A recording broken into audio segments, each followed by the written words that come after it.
and a very happy new year. As you can tell, I'm in a celebratory mood with my headgear here. I really just like want more excuses to wear this like leftover seasonal headgear, so here we are with my favourite video to film every single year as well as to watch, and that's my top books of the previous year. So this year we're filming the top 10 books of 2022, which I read. They didn't necessarily come out in 2022, although a few of them actually did. Like, it was quite like good year for new releases for me, but I will say in general 2022 was not my best reading year. I read less than I have done for quite a few years. I didn't read as many books that I could not put down. There was a lot of good books, there was a lot of books that, you know, got me thinking or introduced me to new authors or that I really enjoyed and have continued to recommend. But there weren't a lot of books that I could not put down that completely stole me away from the rest of the world, and I don't actually think that's necessarily because of the books I was reading. I very much think that's because of the state of mind I was in 2022. It was, you know, the final year of my PhD. I submitted that, I did my Viva, I had quite a few big projects underway amidst all of that, so there wasn't a lot of breathing room for me as it went, and I was struggling to concentrate. But even in that state of mind, even with the struggle to concentrate, even with the fact that I read less books, there were still some books that really stood out to me, and those are the 10 I want to talk to you about today in this video. These are books I couldn't put down. These are books that had me completely captivated by them. They're books that I would continue to recommend to very many people, and again, there are a lot of books that introduce me to new authors. I have them up on my screen there to check back and forward to. And funnily enough, very aptly, there's 5 fiction books and 5 non-fiction books, which feels like a very nice divide. So I'm going to start off with the fiction books. I'm going to start off with the novels aimed at adults, and otherwise there's no particular order to this video. So let's get into the books, shall we? Let's start with the book I actually finished most recently. I think it was my final book of 2022, but I enjoyed it so much that I immediately knew it was going to make it onto this list. And that is The Nesting by C.J. Cook. This is a mystery novel. I feel like that's the most, you know, encompassing genre I could put it into, although it touches on a lot of different themes. It potentially hints at the supernatural, it interacts with Scandinavian folklore, it deals with motherhood and grief, and it's got a lot of meat to it. At its core, however, it's the story of a young woman named Lexi who has recently attempted suicide, so obviously big content warnings for struggles with mental health, with attempted suicide, with grief and death, and a lot of those darker aspects of life. And after this attempt, she is floundering. Her boyfriend breaks up with her, who was honestly like rubbish anyway, good riddance, and she's looking for something to do with her life, and she ends up doing something she probably shouldn't do, or she definitely shouldn't do, but in the context of the book probably shouldn't do, which is assume the identity of another woman and take on a nannying job in Norway for an English family. Now, this family have recently lost their mother, supposedly to suicide, and it's 2 little girls and their father, and the other protagonists that you will see kind of flit in and out of the picture are the housekeeper and the father's business partner and his wife. And all of these characters are isolated in Norway together, and you predominantly hear from Lexi, but you also get the perspective of the deceased wife through her diaries and through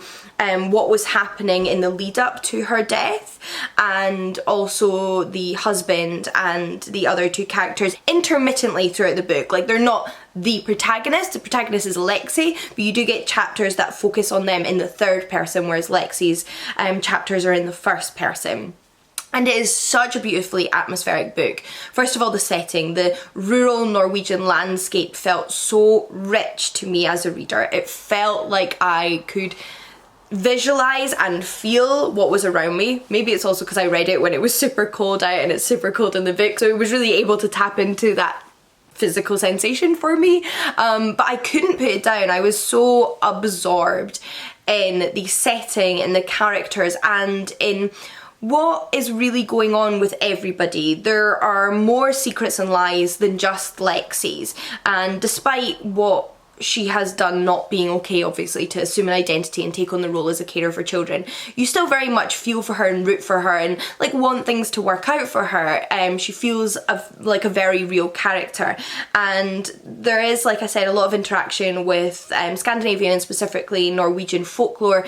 You get the account of little folk tales and fairy tales. Now, I don't know to what extent the folktales in the book are original Norwegian folktales, but the like magical and mythical creatures they refer to are from Norwegian folklore, and I really, really like that aspect. I really love when books interplay with the sort of regional folktale and mythology of the places that they're set, so I really, really like that aspect.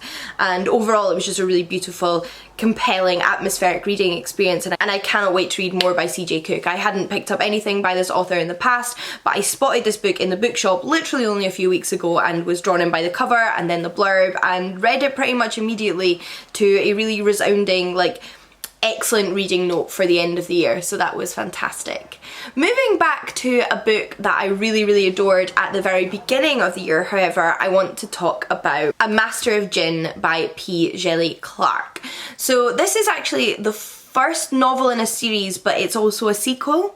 So to clarify, there are basically 3 short stories that come before this novel. And that series starts with A Dead Gin in Cairo, which I have read, and I really, really liked A Dead Gin in Cairo. It introduced a really interesting world and some really interesting characters. We have our main character Fatima, who is a investigator for basically like a paranormal police force. They keep an eye on the supernatural element of society, because in this world, which is set in the early 1900s Cairo, an alternative magical history version of our world, we have jinn roaming the street as well as other magical creatures, and because of that a magical detective or police agency was set up, which Fatima is a part of. She herself, however, is a human. In book 1 we see her tackle a supernatural mystery and meet her potential romantic interest, another young woman in this world, which I really, really enjoyed. It was really, really interesting, and I really like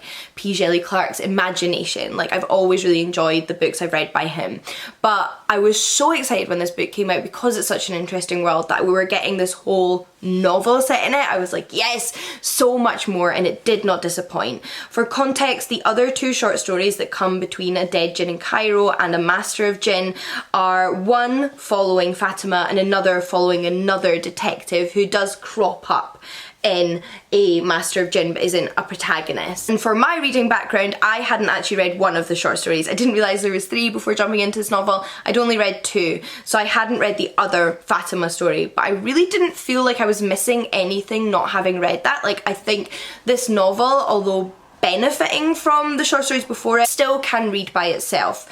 If you were to read anything before reading A Master of Gin, however, I would recommend A Dead Gin in Cairo. I hope that contextualises the book a little bit for you. In this story, we effectively have a like false prophet come to the world and come to Cairo and start killing people. There is this mass murder at the very beginning of the book, which Fatima then becomes involved in investigating because there appears to be a supernatural element. And we quickly have a false prophet introduced who is taking on the identity of a man from history who was supposedly the one who brought gin into the world. And it's a question of whether this really is that man, whether this is, like I said, a sort of false prophet in that sense, and it's about that mystery, but it's also about like Fatima's own journey and her growing relationship with the woman I mentioned earlier was introduced in book 1, and I loved it. I think P. Shelley Clark has such an interesting imagination. I love alternative history, and I love that it's an alternative history that goes down the supernatural route. The idea is that it's kind of just our world until like say the 1800s or something, and then jinn are unleashed into the world and all of this like folktale and mythical aspect of society is proved real and is reintroduced once again, and society has to adapt to that. I really, really love Fatima as a character. I think she's really complex, really interesting. I love her position in society and how she struggles to prove herself as a woman, but also like constantly does, because she's so fantastic. And I love her like small side romance throughout the book. So yeah, this was really, really fantastic. Now, the romance of that book is not the central point of the novel, but I do have two romance novels to mention to you, one of which is historical and one of which is contemporary. So starting off with the historical novel, we have My Dangerous Duke by Gayleen Foley. So this is actually the first romance novel I'd ever read by Gayleen Foley. I'd never come across them before, but I picked this one up on a whim when I read the blurb on the back in Waterstones Piccadilly. One of the few stores I'm familiar with in the UK, or at least like in Edinburgh and London, the two places I'm most familiar with, that has like a substantial romance genre section, and there I found this book, which I'm so pleased with, because I really feel like Gayleen Foley could be a new favourite historical romance writer for me. I cannot wait to read more by her. This one in particular was really fun because, unlike a lot of the other romance novels I've read, it also turned into a bit of like a pirate adventure mystery as well as a romance. It was like, you know, pirate escapades, secret societies, mysterious hidden locations and relics, and a young woman whose parents were perhaps more involved in this world than she ever expected. So I really, really enjoyed that. I've never really read like piratey novel. There's probably a better word for it than that, but I've never really read an adult novel that has like piratey themes. It's not set at sea. Most of the like piratey elements take place on land, but I really enjoyed that element. And at the very, very beginning of our story, our protagonist is actually kidnapped from her home, where she has lived by herself for quite a few years now. She was born aboard a ship to a father who was a sailor and his wife, but was then sent to live in rural England when it proved to be too dangerous for her, and she really doesn't know much about her family. She hasn't heard from them in a long time and she believes her father to be dead. But she's kidnapped at the very beginning by nefarious people. We don't know what their plans are for her, but they end up leaving her at this duke's castle as a gift. So eventually he learns that she doesn't want to be there, that she was kidnapped, and ends up offering to help her discover what is going on and to solve this mystery. He himself is a member of a secret society, which you learn more about throughout the unfolding of the story, and naturally the two fall in love, and it's just great fun. It's a real adventure ride, and I really felt invested in the two protagonists' romance, so that was fab. We then have our contemporary romance, which is Dating Dr Dill by Nisha Sharma. This is the first in a new romance contemporary series, the second one of which is out this year in 2023, and I cannot wait for. All of which are inspired by the plots of classic Shakespeare plays. So book one is actually a loose retelling of The Taming of the Shrew, and in it we follow Karina, who really truly believes in love, true love, and wants to marry for love. But then she meets Dr Dill. So Dr Dill does not believe in love. He is very scientifically minded, he is very pragmatic, and he believes in marrying because, you know, get on with somebody and it's the most pragmatic thing to do in the situation. And they seem as though they would make a terrible match, but for one reason or another both of them would benefit from seeming to be engaged, so they decide to form a fake engagement pact.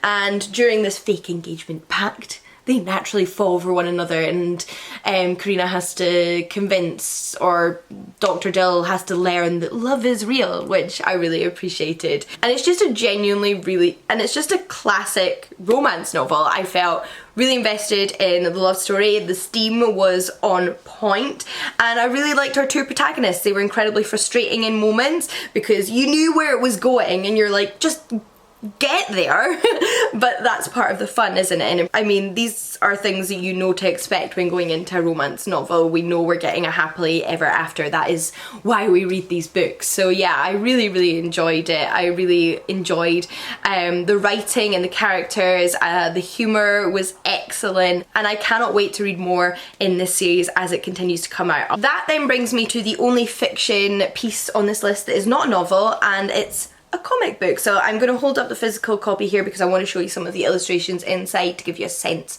of what you might be getting. But this is volume 1 of Spells on Wheels, which is a comic book series I obviously hadn't read before. This is volume 1, and I hadn't read anything by the creators of before. So we have Kate Leth, Megan Levins and Marissa Louise, who together make up the team of writers, illustrators and colorists. And I loved this comic book, which is really nice because I finished my favourite comic book series in 2022, which is Giant Days, and I'm so sad it's over. I'll probably reread it at some point, but I have a feeling this could replace that. It's not the same in terms of plot or anything like that, but I just felt so immediately captivated by the story that I know it's going to be a good one, and I'm going to really enjoy following along with the story, which is what I need in the new year.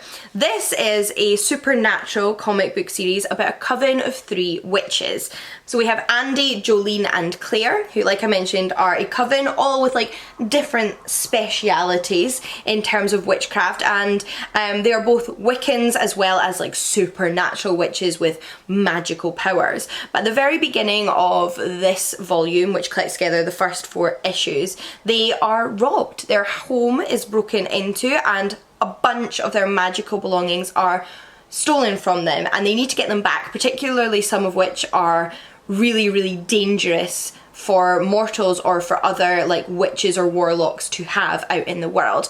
So they end up on the kind of witches side of like eBay, like a secret eBay for magical practitioners, discovering where their items are being sold off and trying to track down the thief through the sold items, and it ends up becoming a bit of like a road trip, which is like such fun. I really enjoy like a little road trip novel. They meet a lot of different people and it really keeps the pace up. Like I think this is a really well paced comic book series, which is difficult because if you're reading comic books in single issues, some issues can really not deliver a ton of plot or a ton of intrigue, and that isn't as fun, is it? Right? Like you want something from every issue, but for this volume every issue delivered, and I love that about it.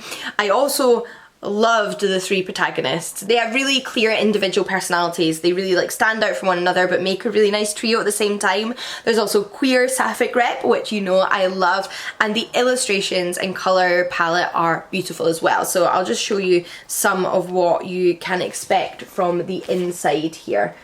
Please focus camera on that. This is one of these spreads inside here, which is just beautiful, is it not? I love the style. And again, another beautiful full colour individual issue cover spread there with some of the panels on the other side that give you a sense of, yeah, what you're getting is really beautiful. Love the art, and I'll probably have a look as well to see if the same writers and artists have any more comic books out there, because I really enjoyed both the plot, characters and art, which is kind of all you can hope for from a comic book series. That then brings me on to the non-fiction half of this video, however, starting with another illustrated work and the only children's book to make it into this video. So the first non-fiction book on this list is a children's picture book. But let me tell you, this book is not just for children. I mean, that's its primary demographic and it does its job well in terms of being an excellent children's book, but if you're an adult who likes animals and likes learning about animals, this book's for you too. I'm not just recommending this as a children's book, I'm recommending this as a book that's perfect for 30-year-olds like myself, because I loved it. And this is Passionate About Penguins by Owen Davey and published by Flying Eye Books. So this is actually the most recent, if not one of the most recent installments in a series of picture books that Owen Davey has written and illustrated, and that I have been a die-hard fan of since day one, or since I first discovered them through Fanatical About Frogs. So each book in this series is obviously about a different species of animal, and in this book it's all about penguins. So for example, this is what your spreads look like on the inside there. There's something like very retro and kind of 70s about Owen Davey's style, but also like very current and engaging, I think, for a modern audience. So there's another nice spread for you there. And this book is basically what it says on the tin. It is a non-fiction book all about penguins, and let me tell you, I now know so much more about penguins than I ever did before. And what I love about these books in particular is they contain a lot of information on topics that, if at any age you don't know anything about, you can learn a lot from. So I didn't know much about penguins. Now I know a lot more. It didn't matter that I was an adult, but they are also accessible and written in a way that is perfect for people and adults and children coming into a topic with no prior background, no expectation of knowledge. And that's what I think is really nice about children's non-fiction in general. There's really no expectations from you as a reader, because they have to appeal to children, and this book can be enjoyed by all ages for that reason. I also enjoy, however, that it doesn't talk down to its reader, and I think that's really important in children's non-fiction. It's something I try to channel in my own children's non-fiction writing, that you don't talk down to your audience. You're accessible, you make sure your topic can be read and enjoyed by all ages, but that doesn't mean you need to talk down to your reader.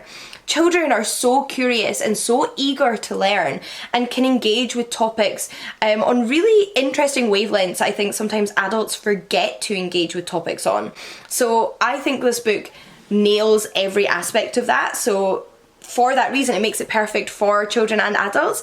It's a lot of fun for adults who want to share it with children, read it to children, talk about it with children, and it's also just fun for children who are old enough to read by themselves and adults to read by themselves. I would say, in terms of reading by themselves, this book's probably aimed at a sort of 7 to 11-year-old demographic, but it could be read to younger children and obviously can be read by any age of adult. I learned all about catastrophic molting, which I'd never heard of before. I learned about how many different types of penguin there are, and they all have quite different behaviours. I learned a lot about how they feed and care for their children, and the fact that they can go for really long periods without eating in order to keep their eggs warm. I loved it. It was really interesting, and I love this series. The next 4 books on this list, however, are all adult non-fiction titles, and I will start with the first 2 because I have no doubt they will come as no surprise to you, as they're both from the 404 Inkling series, my favourite discovery probably of 2022 in terms of books.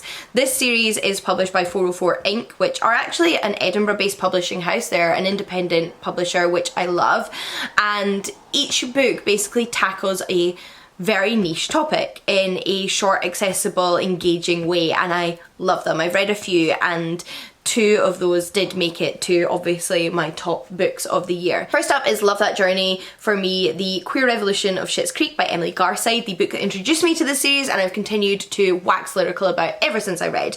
Now this book is for fans of Schitt's Creek. It probably will not do much for you if you've not watched Schitt's Creek and don't like Schitt's Creek, but it is genuinely also quite interesting for people who are just interested in queer media and the development of queer representation on television and in film. Like, even if you've not watched Schitt's Creek, it might be one to consider from that perspective, but you might want to then engage with Schitt's Creek as well, because I think it really charts how revolutionary Schitt's Creek has been as a show, and I love Schitt's Creek. It's one of my favourite shows of all time. It is perfection from episode 2 to the last episode.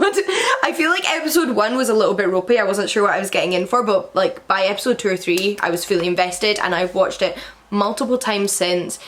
It's just phenomenal, and I've had so many thoughts and feelings on this show that I've talked about with friends, but also haven't entirely been able to articulate or fully delve into until I read this book. This book basically said everything I felt about Schitt's Creek but maybe hadn't been able to say out loud, and even more than that. It situated it within a really important period of queer history in terms of media, in terms of like easy representation, in terms of positive representation, in terms of representation that isn't all about queer struggles, but just about like queer people living their best lives, and how that then opens up society in general to be a lot more accepting. And it's beautiful. I just thought it was a love letter to the show that really spoke to what I want more of in terms of queer representation in television, so I loved it for that reason. And like I said, it introduced me to the 404 Inkling series, which I've continued to read from. So the next book on this list I want to mention is The Appendix, Transmasculine Joy in a Transphobic Culture by Liam Coleman. Again, the subtitle of these books are pretty self-explanatory, you kind of know what you're getting going into it, but this is quite a personal book. It's quite a personal story about Liam's journey as a trans man, and it starts at the beginning when he started a project called The Appendix, which then grows to become something very, very different, where he was basically recording all of the transphobia he encountered even without seeking it out. So like all of the transphobia he just saw on the television or read in the newspaper or read online just as he was generally living his life, as well as dealt with from people he was meeting around and about. And as important as it obviously is to document things like transphobia and homophobia, it became something very toxic for him and very like self-destructive for him and his transmasculine identity, because he was becoming unable to find the joy in being trans, in claiming that identity, that person that he always knew he was, that he wanted to live a better life as, was becoming all about the transphobia. So this book explores both how difficult it is to feel that joy as a transmasculine person in a transphobic culture, which then also like is something that is experienced by all trans people, and in another way also all LGBTQ plus people. Also talks about how important it is to find that joy.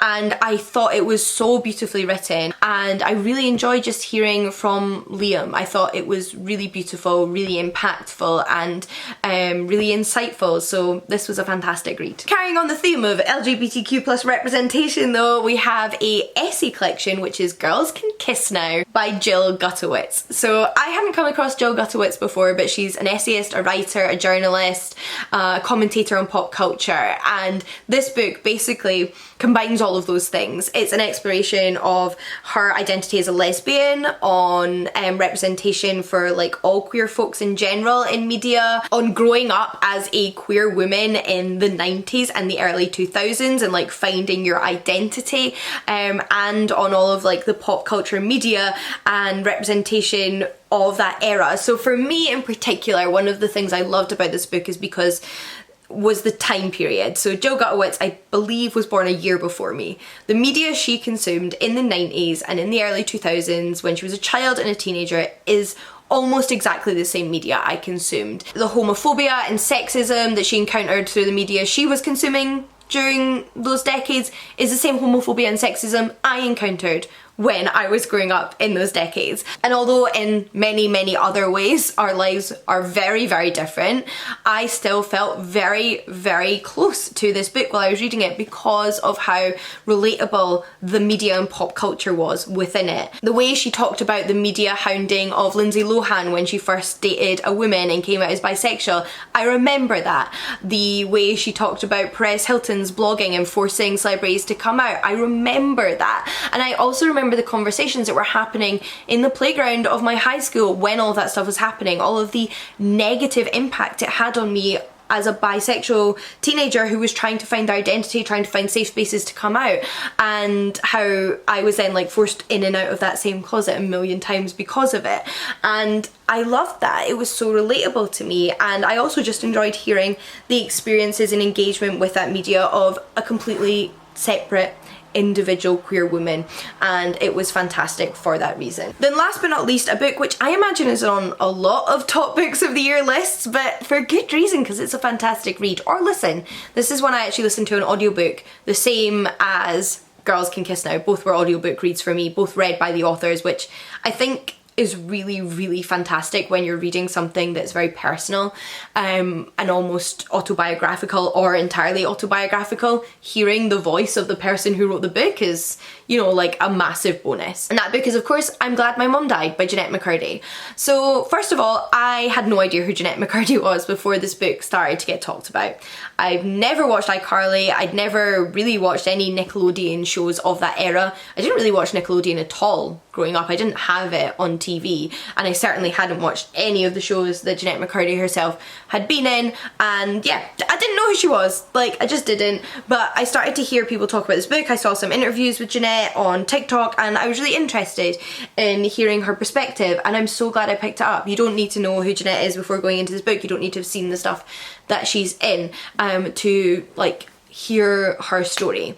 Basically, Jeanette was a child and teen actor star on Nickelodeon, but she never desperately wanted to be an actress. It was kind of a role she was forced into by her mother.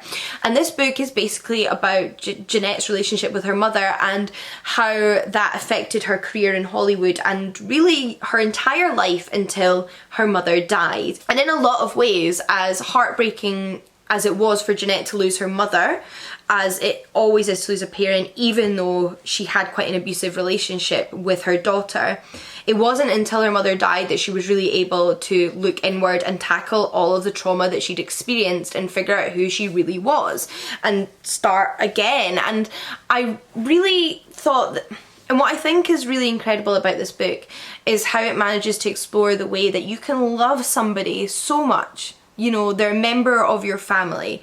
She loved her mother, she has lots of positive memories of her mother, but actually her mother's presence in her life was toxic and dangerous and detrimental to both her mental and physical health for most of their relationship. And it's that like really difficult space in between, like, you've caused me trauma and I love you and my life is actually maybe better without you in it.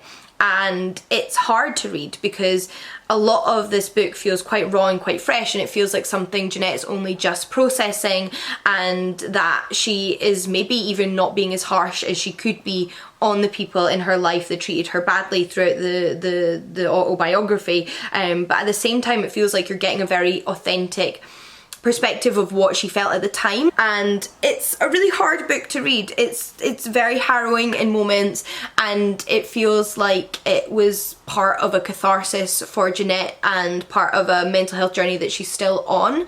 But I also felt like it was very raw and very honest and very open and kind of incredible for her to share. So I really, really appreciated this book. I'm really glad I listened to it, and I would definitely highly recommend it. So that actually brings us to the end of this video. Those are the 10 books that I really loved the most this year for one reason or another. They're the books that have really stuck with me, that I've thought about the most, that I've talked about with people the most, and that I just wanted to mention one last time and recommend one last time to you all if you haven't read them already. If you have read these books, so let me know what you thought of them, what you liked or disliked about them, and we can chat more in the comments, because obviously I have a ton of thoughts and we'd love to chat more. I'd also love to know what your favourite books of 2022 were, because I need some good books in 2023. I need some books that I can be fully absorbed in, that I won't be able to put down, that I'll fall in love with. So let me know what yours were and I myself can check them out. But with that, we reach the end of this video. I hope you have enjoyed it, and happy reading until next time. Bye everybody.